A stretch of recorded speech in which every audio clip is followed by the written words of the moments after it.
আজকে আমরা আলোচনা করব কোরআন ও হাদিসের আলোকে হাঁচি দেওয়া এবং হাই তোলা। নবীজি সাল্লাল্লাহু আলাইহি ওয়াসাল্লামের সাহাবী হযরত আবু হুরায়রা থেকে বর্ণিত, নবীজি সাল্লাল্লাহু আলাইহি ওয়াসাল্লাম বলেন, ক্বালা ইন্নাল্লাহা ইউহিব্বুল উতাসা ওয়া ইয়াকরাহু তাসাউবা।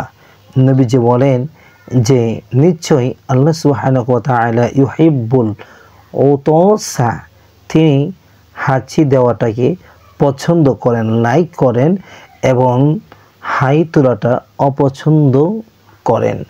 সুতরাং নবীজি বলেন, ফাইদা আতসা আহাদাকুম ওয়া হামিদাল্লাহ, যখন তোমাদের মধ্যে কেউ হাঁচি দেয় ও হামিদাল্লাহ, সেজন্য আল্লাহ সুবহানাহু ওয়া তাআলার প্রশংসা করে।